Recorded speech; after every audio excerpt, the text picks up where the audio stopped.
If in the year 1420 you'd taken 2 trips along 2 rivers, the Thames and the Yangtze, you would have been struck by the contrast. The Yangtze was part of a vast waterway complex that linked Nanjing to Beijing more than 500 miles to the north and Hangzhou to the south. At the core of this system was the Grand Canal, which at its maximum extent stretched for more than 1,000 miles.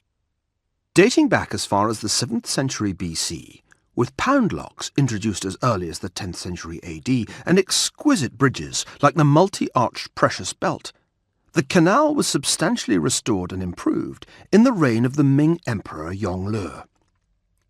By the time his chief engineer Bai Ying had finished damming and diverting the flow of the Yellow River, it was possible for nearly 12,000 grain barges to sail up and down the canal every year. Nearly 50,000 men were employed in maintaining it.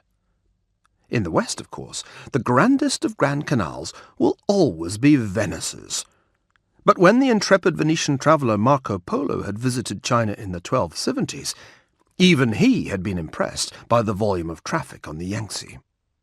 The multitude of vessels that invest this great river is so great that no one who should read or hear would believe it. The quantity of merchandise carried up and down is past all belief. In fact, it is so big that it seems to be a sea rather than a river. China's Grand Canal not only served as the principal artery of internal trade, it also enabled the imperial government to smooth the price of grain through the 5 state granaries, which bought when grain was cheap and sold when it was dear. Nanjing was probably the largest city in the world in 1420, with a population of between 500,000 and 1 million. For centuries, it had been a thriving centre of the silk and cotton industries. Under the Yongle Emperor, it also became a centre of learning. The name Yongle means perpetual happiness.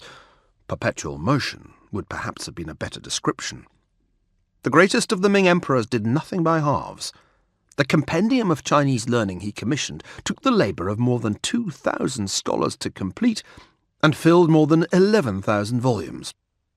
It was surpassed as the world's largest encyclopedia only in 2007, after a reign of almost exactly 600 years, by Wikipedia.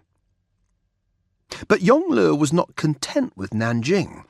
Shortly after his accession, he had resolved to build a new and more spectacular capital to the north, Beijing.